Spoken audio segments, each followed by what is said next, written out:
ஒரு 96ல வந்துட்டு அந்த சிவசூரியன் அப்படின்னு சொல்லிட்டு ஒரு ஐஏஎஸ் ஆபீசர் அவர் என்கிட்ட திசைங்க ஒரு வாட்டி இந்த மாதிரி எங்க திருவண்ணாமலை எங்க நடைபாதையில நம்ம இருட்டா இருக்கு, அங்க கொஞ்சம் லைட் போடணும், அதுக்கு கொஞ்சம் டொனேஷன் பணம் தேவை அப்படின்னு சொன்னாங்க. நான் சரி அப்படின்னு சொல்லி கேட்டு ஷூட்டிங் போயிட்டு நான் இவ்வளவு பணம் சொல்லி நான் கொடுத்துட்டு நான் போயிட்டேன். போன பிறகு அதுக்கப்புறம் 2 days ஆச்சு, எனக்கே ஒரு சந்தேகம் ஆச்சு. ஏன்னா இது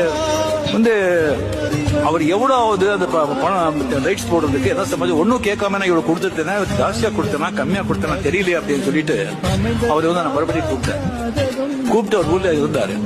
சார் பட்ஜெட் எவ்வளவு ஆகுது சொல்லும்போது ஆசை இவ்வளவு ஆகுதுன்னு சொல்லும்போது அவர் சொன்னாங்க, நீங்க முதல்ல யாரும் கலெக்ட் பண்ணீங்களா? இல்ல இது நீங்க திருவண்ணாமலை பக்தர்னு தெரியும், ஃபர்ஸ்ட் உங்களிருந்து ஸ்டார்ட் பண்ணலாம் அப்படின்னு சொல்லி மறுபடியும் நான் கேட்கணும் அப்படின்னு சொன்னாங்க.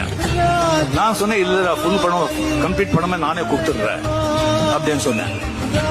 அது கொஞ்சம் அவரு அப்படியே அவர் சிரிச்சிட்டாரு. ஏன் சிரிக்கிறீங்கன்னு கேட்டேன். இல்ல நான் விசிறி சுவாமிகள் ராம் சுரத்குமார் சுவாமிகள் அங்க இருக்காங்க, அவருடைய சிஷ்யன் தாங்க. அவர்கிட்ட நான் கேட்டேன், நீங்க வரதுக்கு முன்னாலே அவர்கிட்ட நான் கேட்டேன், அது 10 days பிஃபோர் கேட்டேன், இந்த மாதிரி கலெக்ட் பண்ணலாம் இருக்க, படம் கலெக்ட் பண்ணலாம் இருக்க, எல்லார்கிட்டயும் இந்த விளக்கு போடுறதுக்கு அப்படின்னு சொல்லும்போது அவங்க சொன்னாங்க, அவங்க ஏன் நீங்க அங்கேயே போய் பிச்சை எடுக்கிற, ரஜினிகாந்த் கிட்ட போ, அவர் ஃபுல் பணம் கொடுத்துருவாரு அப்படின்னு சொன்னாங்க.